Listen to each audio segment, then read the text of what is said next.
Irmãos, hoje então nós vamos entrar no penúltimo capítulo de Lamentações. E quarta-feira que vem nós vamos fechar então o livro de Lamentações. Então você abre a sua Bíblia aí, no livro de Lamentações, no capítulo 4.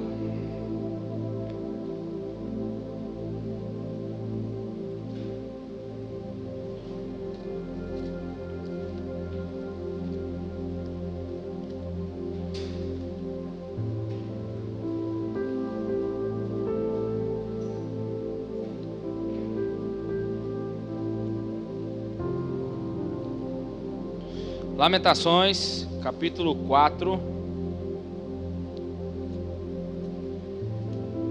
Somente. Quem encontrou? Como se escureceu o ouro e como se mudou o ouro fino e bom. As pedras do santuário estão espalhadas pelas esquinas de todas as ruas. Os preciosos filhos de Sião, comparáveis a puro ouro, como são agora reputados por objetos de barro, obra das mãos do oleiro. Até os chacais abaixam o peito e dão de mamar aos seus filhos, mas a filha do meu povo tornou-se cruel como os avestruzes no deserto. A língua do que mama fica pegada pela sede ao céu da boca. Os meninos pedem pão, mas ninguém lhes dá. Os que comiam iguarias delicadas desfalecem nas ruas. Os que se criaram entre a escarlata abraçaram os montouros. Maior é a maldade da filha do meu povo do que o pecado de Sodoma, que foi subvertida no momento sem que mão alguma lhe ajudasse. Os seus príncipes eram mais alvos do que a neve, eram mais brancos do que o leite, eram mais ruivos do que o corpo, do que o coral, e a sua aparência como a safira. Mas agora escureceu-se o seu parecer mais do que a fuligem, não são reconhecidos nas ruas. A sua pele lhes apegou aos ossos, secou-se e tornou-se como um pau. Os mortos à espada são mais ditosos do que os mortos à fome. Antes se esgotam como trespassados, por falta dos frutos dos campos. As mãos das mulheres piedosas cozeram seus próprios filhos, que lhes serviram de alimento na destruição da filha do povo. Deu o Senhor cumprimento ao seu furor, derramou ardor da sua ira e acendeu o fogo em Sião, que consumiu os seus fundamentos. Não creram os reis da terra, nem todos os moradores do mundo, que o adversário e o inimigo pudesse entrar pelas portas de Jerusalém. Mas isto aconteceu por causa dos pecados dos profetas e das maldades dos seus sacerdotes, que derramaram o sangue dos justos no meio dela. Agora vagueiam como cegos pelas ruas, estão tão contaminados de sangue que ninguém ousa tocar nas suas roupas. Desviai-vos, imundo, gritavam-lhes: desviai-vos, desviai-vos, não nos toqueis. Quando fogem e vagueiam, dizem entre as nações: nunca mais morem aqui. A ira do Senhor os dividiu, ele nunca mais tornará a olhar para eles. Não honraram a face dos sacerdotes, nem se compadeceram dos velhos. Os nossos olhos desfaleceram, esperando em vão por o socorro. Das nossas torres olhamos para uma nação. Espreitaram os nossos passos de maneira que não podíamos andar pelas nossas ruas. Estava chegando o nosso fim, estavam cumpridos os nossos dias, pois era chegado o nosso fim. Os nossos perseguidores foram mais ligeiros do que as aves dos céus. Sobre os montes nos perseguiram, no deserto nos armaram ciladas. O fôlego da nossa vida, ungido do Senhor, foi preso na armadilha deles. Dele dizíamos: debaixo da sua sombra viveremos entre as nações. Regozija-te e alegra-te, ó filha de Edom, que habitas na terra de Uz, mas o cálice chegará também para ti, embebedar-te-ás e te descobrirás. O castigo da tua maldade está consumado, ó filha de Sião. Ele nunca mais te levará para o exílio. Ele punirá a tua maldade, ó filha de Edom, e exporá os teus pecados. Se você não leu um capítulo da Bíblia hoje, você pode ir embora dizendo assim: que eu li um capítulo hoje da Bíblia.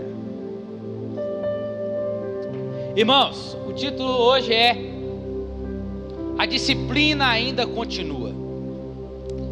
E é sempre bom nós lembrarmos, a gente ficou aí umas duas quarta-feiras sem falar, que Lamentações está para nos fazer lembrar sobre nos voltar para Deus. Depois de uma mensagem um tanto mais positiva no capítulo 3 que nós vimos, principalmente o texto que nós amamos falar, que é: as misericórdias do Senhor são a causa de nós não sermos consumidos, pois essas misericórdias se renovam a cada manhã. Nesse capítulo 3 nós vemos o autor lembrando quem Deus é. É quando ele traz à memória aquilo que pode me dar esperança. É outro texto que nós amamos: eu quero trazer à memória aquilo que me dá esperança. Ele se recorda que o mesmo Deus que não remove a consequência do pecado é o Deus que, se arrependidos fomos até Ele, Ele nos oferece graça e perdão sem medida. E o capítulo 3 termina com o próprio Deus falando a única vez em todo o livro e dizendo àquele povo assim: não tenham medo. É o único capítulo de Lamentações que você vai ver Deus falando alguma coisa no final dele. E depois, acabou. O capítulo 3 é um resquício de esperança para o povo. Talvez um pequeno detalhe ali onde o povo talvez pudesse dar aquela respirada. Mas no capítulo 4, irmãos, o lamento volta a expor as questões duras, severas e extremamente desagradáveis. E o cenário que o autor, calma que Jesus, não é ele ainda não, agora aí. O cenário que o autor vai pintar agora não é bonito, mas o autor está nos lembrando e nos dizendo sobre quem Deus é. O autor aqui, irmãos, não está preocupado em deixar o nosso coração quentinho. O autor aqui está preocupado em que nós saibamos quem Deus é e que Deus pune sim o pecador. Estamos de volta diante de um cenário sombrio e aflição. A repetida expressão que nós vamos ver aqui no versículo 1 e 2 é: como? Estamos diante novamente no mundo da perda e das lamentações de Israel. Nesse capítulo, o autor juntou várias imagens vividas para descrever o que o povo sofreu no cerco e na queda de Jerusalém. Essas calamidades haviam sido anunciadas, irmãos, nas estipulações da aliança que Deus fizera com Israel, lá em Deuteronômio 28, 30. Deus disse para Israel: se me obedecerdes e cumprir os meus mandamentos, vocês serão abençoados, mas se não obedecerdes, serão amaldiçoados. Israel está diante da calamidade, a qual Deus já havia anunciado lá atrás pelos seus profetas, por meio de Moisés. E agora Deus está contra eles. Então, quando Deus começa a vir contra eles, não era para eles serem pegos de surpresa ou desavisados, porque eles já sabiam o que iria acontecer se eles quebrassem a aliança. Sim ou não? Sim ou não, irmãos? Você já viu que parece com a gente aqui, ó? Quando vamos pecando, a gente peca de novo, e a gente sabe o que nós estamos fazendo é errado. Sim ou não? Só que mesmo assim continuamos errando. Aí quando Deus vem, dizemos: uai, Deus, por quê? Por que, Deus? Ô Senhor, me ajuda, não faça isso comigo. Mas espera aí, é como se Deus estivesse dizendo: mas na hora de você abandonar o pecado, você não abandonou. A gente não faz, a gente vai deixando. E foi isso que Israel foi fazendo. Israel foi fazendo. E parece que Deus está longe, parece que Deus não está vendo, mas Deus está vendo, e Ele vai fazer alguma coisa. E quando Ele decide fazer e vem contra nós, a primeira coisa que a gente faz é: Deus, por que isso, Deus? Me perdoa, me desculpa. Por que nós não abandonamos antes de sofrer a punição, irmãos? Você já parou para pensar nisso? Quando você vai avisando seu filho: para, para. Aí você dá uma nele. O que fala? Não, eu precisava disso não. Mas eu não estou avisando. Por que você não parou? Assim Israel. E aí entramos no texto que começa a como. Nas suas versões pode estar a como. E o versículo 1 está nos fazendo voltar para a tragédia de Jerusalém, representada pelo estado do templo. Demonstra que quando Deus abandonou a cidade, lembra do que nós pregamos? Deus abandonou a cidade, Deus saiu, tirou a sua presença de lá. A cidade então se tornou vulnerável aos seus inimigos. E como resultado disso, agora essa cidade está devastada. Assim somos nós, irmãos. Quando nós pecamos, se nós nos arrependemos, se nós não nos arrependemos, estamos vulneráveis à ação de Satanás e vamos viver as consequências do pecado. E aí o texto começa a dizer: o ouro está escurecido. Aqui essa palavra refere-se ao templo que Salomão havia revestido ricamente com ouro, lá em 1 Reis. Subsequente ele foi saqueado em diversas ocasiões, mas todo o esforço havia sido feito para restaurar o edifício. O ouro aqui está querendo dizer, por que está fazendo questão de dizer que o ouro escureceu? Irmãos, o ouro não embaça. Os lamentos normalmente têm pessoas como objeto. E na verdade, dificilmente haveria ouro embaçado ou não, ou escuro embaçado, como está na sua versão, depois da pilhagem que aquela cidade estava. Isso é, antes de uma descrição poética de como o templo tão esplêndido no passado havia se transformado em escombros queimados. O autor está dizendo assim para nós: aquele ouro que estava enobrecido no templo, a mostra para todos, mostrando a riqueza sobre como foi construído. Agora este ouro está totalmente escuro, embaçado diante de tudo que aconteceu do pecado de Israel. Está totalmente diante dos escombros. E aí as pedras do santuário estão espalhadas pelas esquinas de todas as ruas. As pedras aqui sagradas, as pedras aqui é o autor apontando para os escombros da cidade. Essas pedras que representavam as tribos de Israel eram representadas como pedras preciosas engastadas em ouro no peitoral do sumo sacerdote e também nos seus ombros, que representava as 12 tribos de Israel. Essas pedras estão agora espalhadas, estão derramadas, causadas pelo julgamento divino.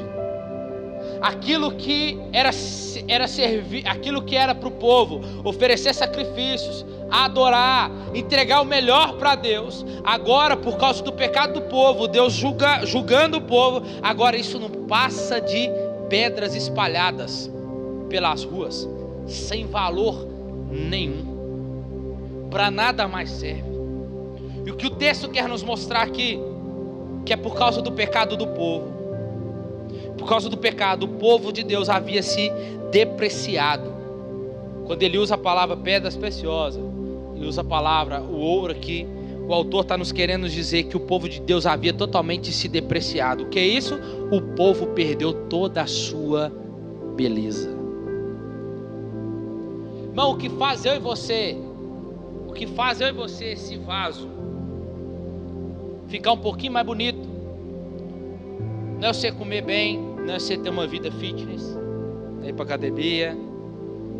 Vai ficar um pouquinho bonito? Vai ficar um pouquinho bonitinho, saudável, mas escuta. O que faz esse vaso aqui ter valor, o que faz esse vaso aqui ter algo de bom, é a presença de Jesus. E Deus está mostrando aqui que na medida que ele foi-se embora, o pecado depreciou eles. Eles perderam totalmente a sua beleza. É por isso que Davi ora dizendo: cria em mim, ó Deus, um coração puro, me dê um espírito reto. Mas Senhor, tire tudo que eu tenho, mas não retires de mim a tua presença. O pecado faz separação entre você e Deus, irmãos. O inimigo, aqui no caso Babilônia, tratou os filhos de Israel, os chamados preciosos de Deus, como cacos de potes de barro que não serviam para outra coisa a não ser para serem jogados no lixo. Ninguém jamais se tornou melhor, mais atraente ou mais valioso por ter pecado.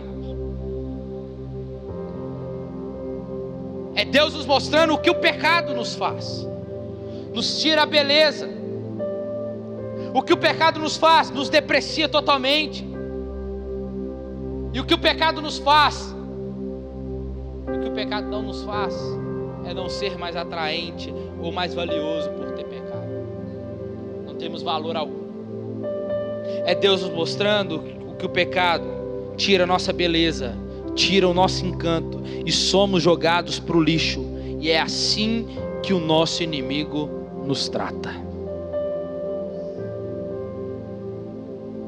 Os preciosos filhos de Sião, versículo 2, comparáveis a puro ouro, como são agora reputados.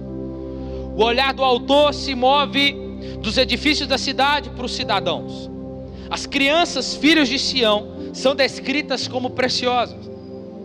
Aqui é uma referência à prática comercial de estabelecer o preço de um bem colocado no prato de uma balança para comprá-lo com padrão reconhecido. Eles eram reconhecidos eram considerados mais valiosos do que o ouro fino. Mas de acordo com a tragédia que está se desenrolando aqui, eles não são mais valiosos como ouro fino, eles eram. Só que agora, diante do que o autor nos trata, é que eles não passam de serem vasilhas de barro. São agora reputados como objetos de barro, obras das mãos do oleiro. Quando Deus vai dizer para Jeremias, desce lá no Jeremias 18, vai lá e desce. Deus está dizendo, está vendo o vaso? Sou eu que faço. Está vendo que ele quebrou? E quebrou aonde? Na minha mão. É Deus dizendo para Israel, eu vou quebrar vocês, mas eu vou quebrar vocês na minha mão. E está aqui agora o cumprimento que nós estamos lendo de Lamentações. Então agora eles passam a ser vasilhas de barro. É possível que essa expressão não transmita apenas de itens de pouco valor, mas são objetos que serão descartados no lixo quando forem danificados. De preciosos a vasos de barro para ir para o lixo. Irmãos, o que o pecado nos faz, hein? Irmãos, o pecado nos atrai os nossos olhos. O pecado faz os nossos olhos brilhar. O pecado faz a gente se sentir satisfeito com a situação em que estamos. Mas olha o que ele nos faz. Ele dá, mas ele toma. E tudo o que ele nos promete é momentâneo. Isso vai passar. Então escuta. Não perca o seu valor por coisas momentâneas. Não perca o seu valor que Deus mesmo te deu. Não é porque você é bonitinho, não é porque você fez alguma coisa ou passou muito pó na cara para você ficar bonito. Não. Escuta, eu e você somos mais. Temos o valor que nós temos por causa de Jesus. Então escuta uma coisa, irmãos. Temos que tomar cuidado e valorizar aquilo que nos faz ser quem nós somos, a presença dele. De preciosos que nós somos, de filhos, podemos em uma questão assim, um instante, sermos chamados de objetos de barro a serem lançados no lixo. E as vasilhas de barro quebradas são símbolos do juízo de Deus, dizendo que Deus o rejeitou. Versículo 3 e 5. Até os chacais abaixam o peito e dão de mamar aos seus filhos, mas a filha do meu povo tornou-se cruel, como as avestruzes no deserto. a língua do que mama fica pegada pela sede do céu da boca, e os meninos pedem pão, mas ninguém lhes dá. Os que comem iguarias delicadas desfalecem nas ruas, e os que criaram entre escarlata abraçaram os montouros. Versículo 10. As mãos das mulheres piedosas cozeram seus próprios filhos e lhes serviram de alimento na destruição de Sião. Houve uma fome durante o cerco. Babilônia vai cercar. E o povo não tem mais o que comer. O povo começa a ficar com fome. Os mamíferos, é o que está mostrando para nós aqui. Os mamíferos alimentam os seus filhotes até que eles consigam cuidar de si mesmos. Por isso que até 18 anos, você não é obrigado a mais dar comida para o seu filho. Estou brincando, tá? Que já tem uns que até com 12 anos já sabe cuidar de si mesmo, né? Já se responde à mãe, já responde o pai, né? Já engravida, né? Mas na hora de sair da casa do pai para se cuidar, não faz, né? Só abre um parênteses e fechei. Alimenta os seus filhos até que eles consigam cuidar de si mesmos. Mas as mães de Jerusalém foram cruéis com seus filhos, pois não tinham como dar o que comer. E a menção dos chacais no texto aqui combina com a cidade destruída. Eles são predadores, carniceiros. E a mensagem aqui é que esse animal, ele segue seu instinto natural. Mesmo ele sendo assim, ele amamenta os seus filhotes. E o povo, Deus está dizendo, e o povo, ao contrário dos chacais, não demonstra um comportamento natural de alimentar os seus filhos. A população em geral é acusada de estar tão afetada pela fome que os pais já não alimentam mais os seus filhos, tornaram-se cruéis, e sua conduta é pior do que a dos animais.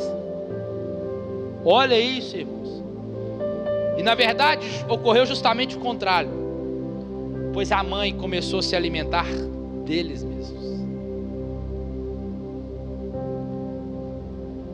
Levítico 26, 29 diz assim: vocês comerão a carne dos seus filhos e das suas filhas. Jeremias 19, 9: eu farei com que vocês comam a carne dos seus filhos e das suas filhas, e cada um comerá a carne do seu próximo por causa do sofrimento que lhes afligirão durante o cerco que vai ser feito pelos inimigos. Pesado ou não é, irmãos? Sim ou não?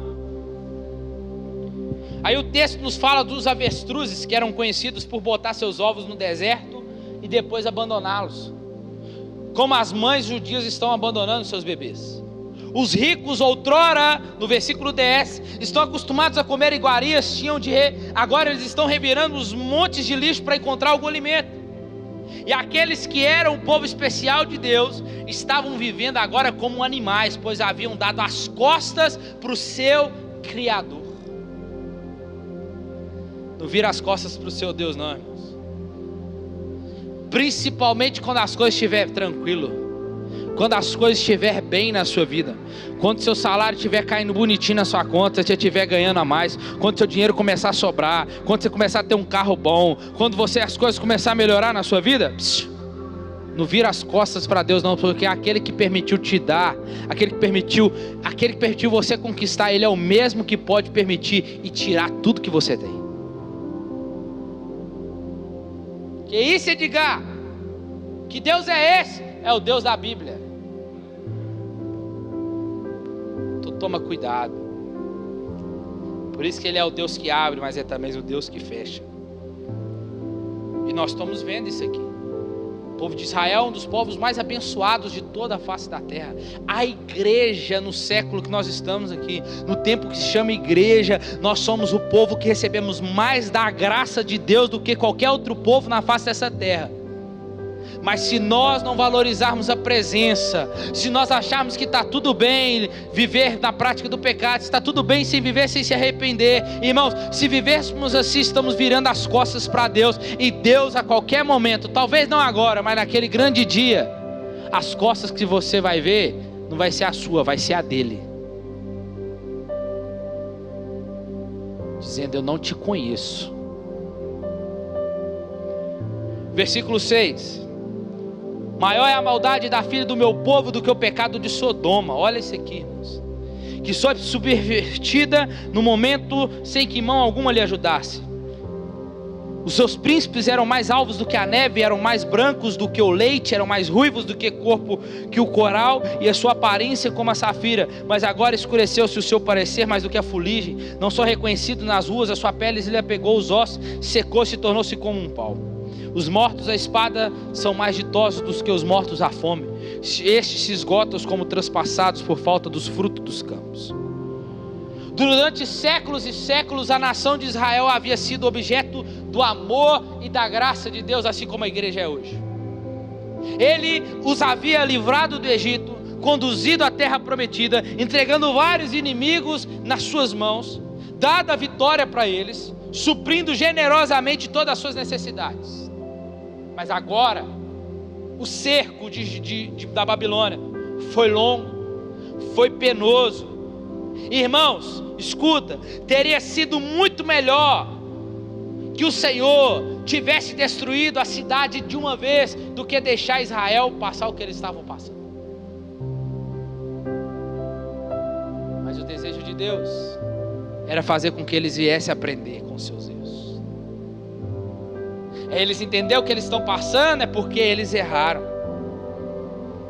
E aí, como ele fez em Sodoma e Gomorra. Mas escuta, o texto diz que o meu povo, disse Deus, o autor está dizendo que este povo está muito pior do que Sodoma e Gomorra. Se Israel está pior do que Sodoma e Gomorra, onde tinha prática do homossexualismo, onde homens se deitavam contra os homens, mulheres com outras mulheres, entre si vários tipos de pecado, e Deus destruiu com fogo, imagina hoje. Imagina hoje que a igreja, irmãos, a pior coisa que eu estou vendo aí, ó, o escândalo que está trazendo para a igreja, por causa de política. Por causa de política, estão trazendo um escândalo para a igreja. Amanhã, eu e você não teremos crédito algum. Pessoas estavam adentrando lá Brasília, estavam cantando louvores. Deus não está naquilo, irmãos. Confundindo as coisas. A igreja ela é chamada para orar, a igreja é chamada para pregar, a igreja é chamada para ensinar, a igreja é chamada para sim e contra, mas não fazer baderna e, como é que usa a palavra certa lá? Que eu falei domingo? A igreja não invade. Se eles estão, imagina hoje. Irmãos, estamos muito piores do que eles. É por isso que haverá menos rigor, disse Deus, para Cafarnaum. Haverá menos rigor para eles do que para vocês, ó Cafarnaum. E eu digo nessa noite, haverá mais rigor para nós do que houve para aquelas cidades que sofreram a ira de Deus.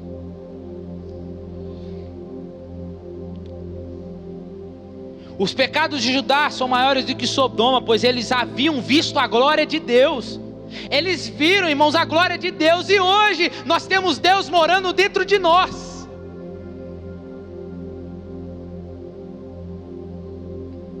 Eles viram a glória de Deus contemplada em vários lugares. Hoje a glória de Deus, o próprio Deus habitando dentro de nós. E nós estamos vivendo como se nada acontecesse.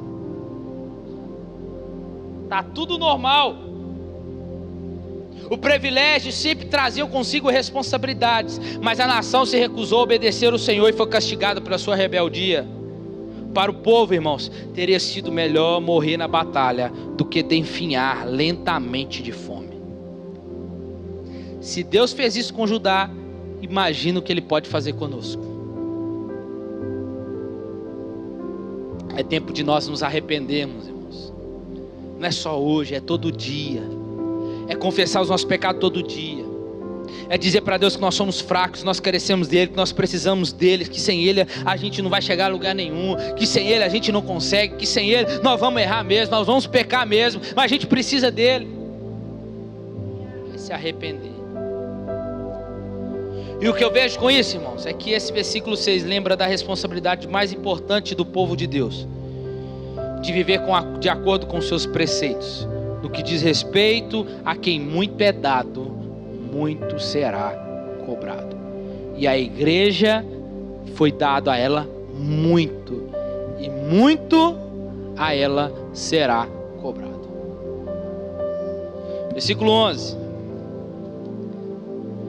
Deu o Senhor cumprimento ao seu furor, derramou o ardor da sua ira, acendeu fogo em Sião, que consumiu seus fundamentos. Versículo 12. Não creram os reis da terra, nem todos os moradores do mundo, que o adversário e o inimigo pudesse entrar pelas portas de Jerusalém. Mas isso aconteceu por causa dos pecados dos profetas e das maldades dos seus sacerdotes, que derramaram o sangue dos justos no meio dela. Agora, estes vagueiam como cegos pelas ruas. Estão tão contaminados de sangue que ninguém ousa tocar nas suas roupas. Desviai-vos, imundo, gritavam eles. Desviai-vos, desviai-vos, não nos toqueis. Quando fogem, vagueiam. A ira do Senhor os dividiu. Ele nunca mais tornará a olhar para eles. Não honraram a face do sacerdote, nem se compadeceram dos seus velos. Aqui está dizendo sobre estes que foram rejeitados pelo Senhor.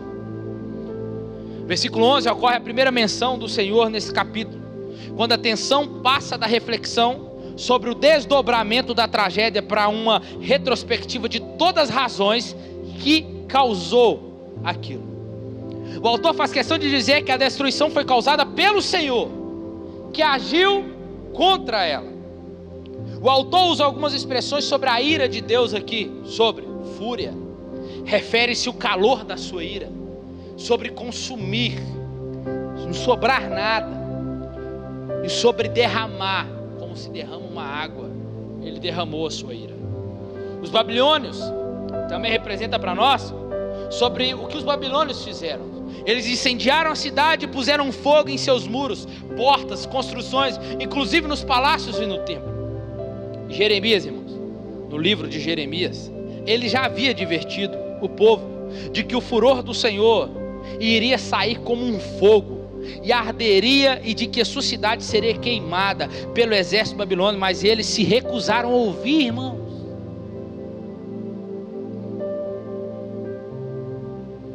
Já teve aquele momento que você pecou e você fala assim: gente, eu ouvi isso ontem, por que eu não fiz? Talvez você saiu daqui no domingo, ouviu uma mensagem, e chegou na segunda você fala assim: beleza, vou fazer. Aí chegou na terça você fala: que merda,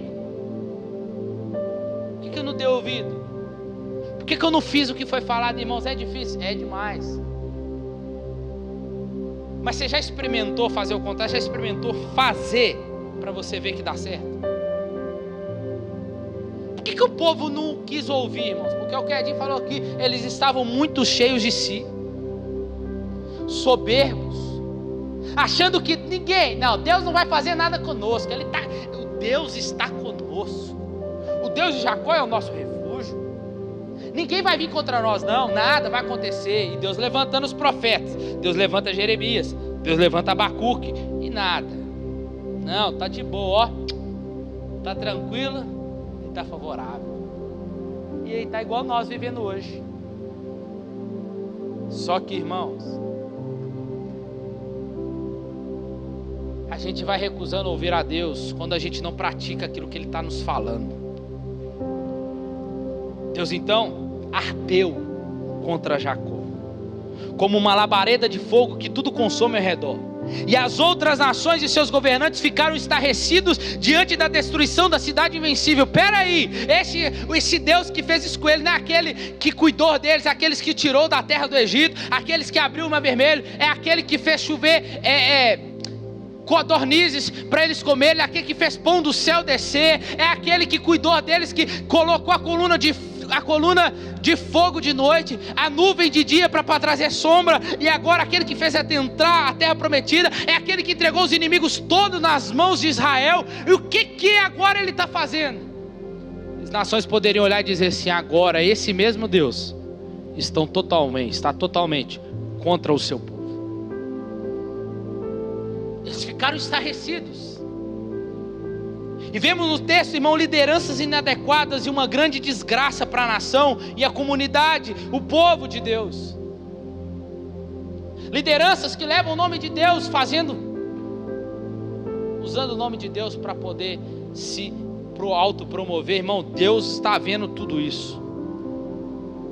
Pastores que usam o púlpito para poder ceder, para ganhar dinheiro, para poder fazer isso. Lideranças, ele está falando, os meus profetas e os meus sacerdotes, todos eles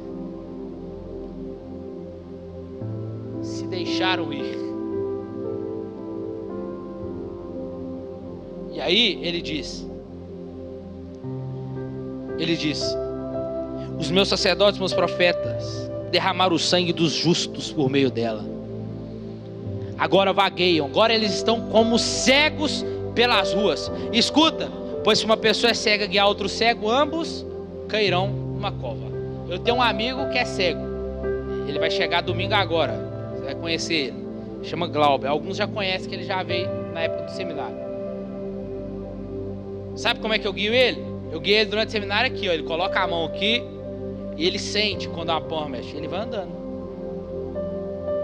Eu consigo guiar, porque eu estou vendo por onde eu estou indo. Agora coloca outro para guiar ele. O que vai acontecer? Vão se machucar,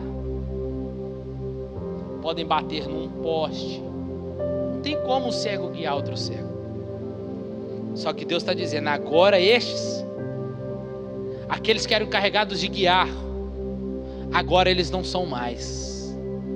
Agora eles estão cegos. Aqueles a quem eles cegaram, agora nem eles poderão também guiar mais ninguém. E para a gente terminar, versículo 17 ao 20. Os nossos olhos faleceram esperando em vão por socorro. Das nossas torres olhamos para uma nação que não podia salvar. Espreitaram os nossos passos de maneira que não podíamos andar pelas nossas ruas. Estava chegando o nosso fim, estavam cumprindo os nossos dias, pois era chegado o nosso fim. Os nossos perseguidores foram mais ligeiros do que as aves do céu, sobre os montes perseguiram, no deserto nos amarram. E o fôlego da nossa vida, o ungido do Senhor, foi preso nas armadilhas deles. Dele dizíamos, debaixo da sua sombra viveremos entre as nações. Irmãos, o povo está totalmente sucumbido à destruição. E Deus está mostrando nesses versos agora aqui que nenhuma ajuda será útil. A ajuda de nenhum homem será útil. Por quê? Porque uma vez, ele diz, os nossos olhos desfaleceram esperando em vão por socorro. Por quê? Porque confiaram em pessoas erradas. Colocaram as suas confianças em outro lugar e não desejaram confiar no Senhor. Porque estes líderes que nós falamos aqui, estes líderes fizeram alianças com outras nações. Por isso que eles estavam muito bem seguros de si. Não, se vier outra nação contra nós, não tem problema. Porque as outras nações que a gente fez aliança, eles vão cuidar de nós. Eles vão vir no dia que Babilônia cercou eles. Cadê? Cadê eles? Não tem. Colocaram a confiança errada, irmãos, no lugar errado. Os aliados nos abandonaram. Sabe o pecado que nos promete tanta coisa? Prazer. Sabe o sexo que nos promete prazer? Sabe a mentira que nos promete livramento naquele imediato ali? Então, no dia que você mais precisar deles, eles já vão te abandonar.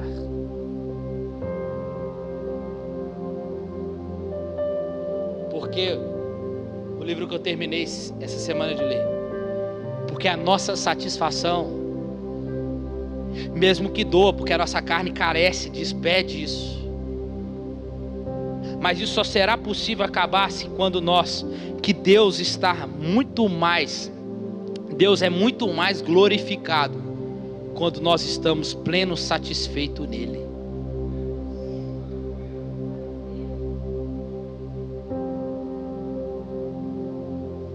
Fazer dele a nossa confiança. Os que amavam Judá e seus inimigos se tornaram infiéis a eles. O pecado, irmãos, vai nos prometer muitas coisas, mas na hora que a gente mais precisar, irmãos, você não vai ter. Ele é infiel a você. Zedequias Foi o último rei da linhagem de Davi, até a vinda de Jesus. Porque o texto diz: o ungido do Senhor foi preso nas armadilhas dele. Está falando de Zedequias. Zedequias foi um rei insensato, porque se voltou contra Nabucodonosor. E depois ele tentou fugir, mas foi pego e julgado, levado para a Babilônia, onde morreu. Os judeus consideravam o rei Zedequias como aquele que traria um fôlego de vida, como diz o texto. O fôlego de nossa vida é o ungido do Senhor, o rei. É sobre a rocha, sobre, talvez Zedequias era aquela sombra onde eles podiam esconder, mas em função da incredulidade e rebeldia de Zedequias, trouxe morte para si, trouxe morte para todos e não a vida, e mostrou que não podia exercer proteção alguma, irmãos.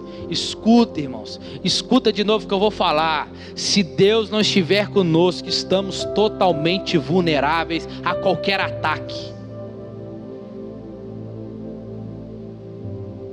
Zedequias, em uma certa medida, prefigura o rei que virá,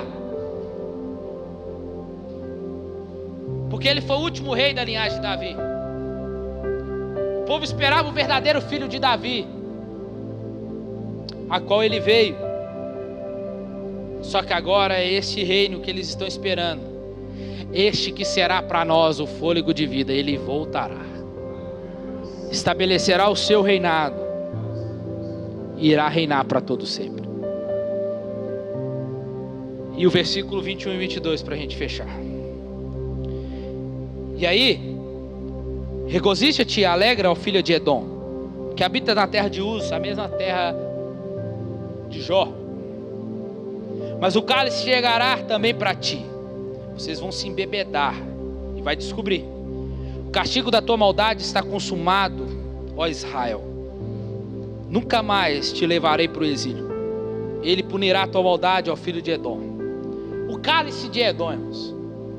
O Edom eram os vizinhos de Judá, descendente de Esaú, irmão de Jacó.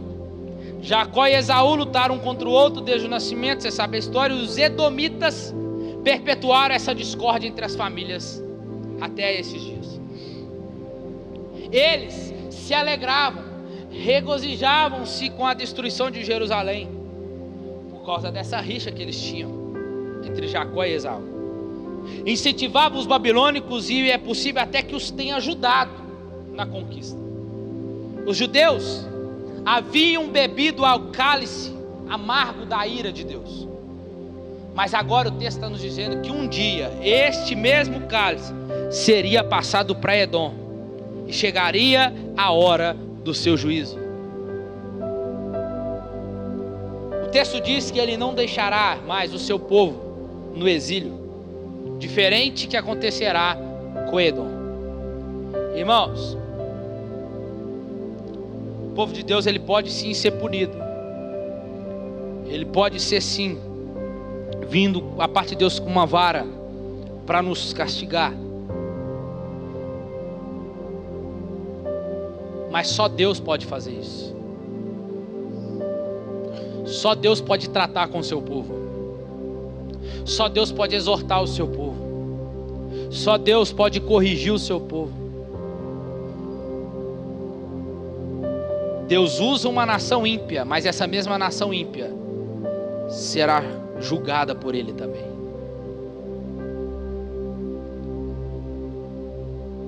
E aí, tanto Israel como Edom foram submetidos ao castigo divino, para que o Senhor não pode e não pôde tolerar o pecado. Qualquer um que seja o infrator, se a vontade de Deus é contrariada, então haverá uma retribuição apropriada. Deus lida, irmãos, de maneira coletiva. Deus lida com a igreja, mas Deus também lida com o pecado individualmente do povo.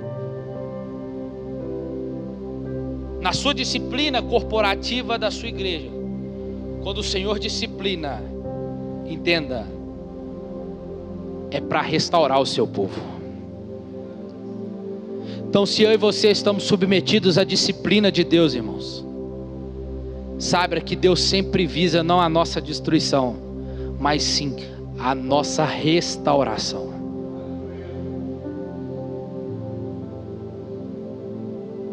A Malaquias 1,4 diz assim: embora Edom afirme, fomos esmagados, mas reconstruiremos as ruínas.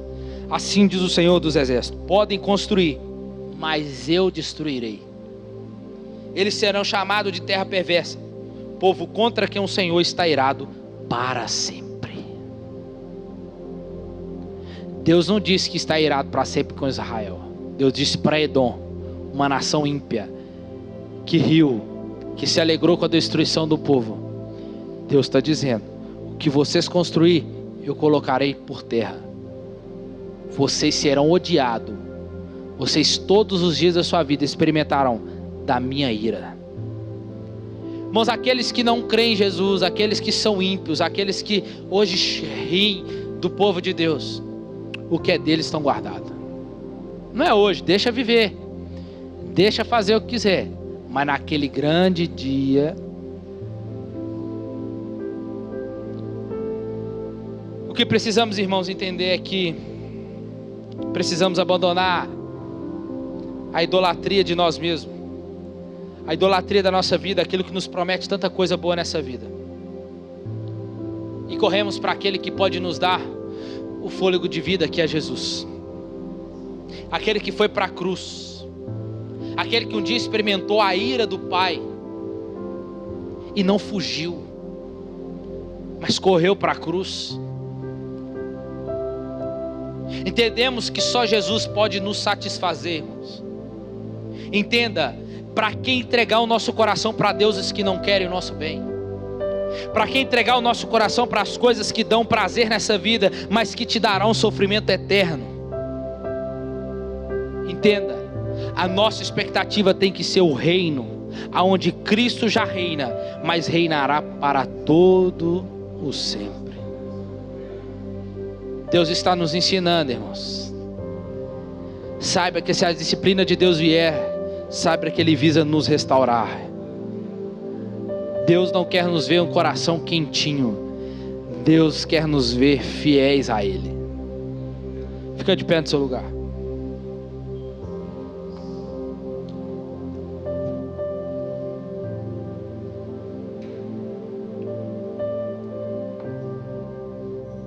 Pai, em nome de Jesus, feche seus olhos. Nós te agradecemos nessa noite pela Tua palavra.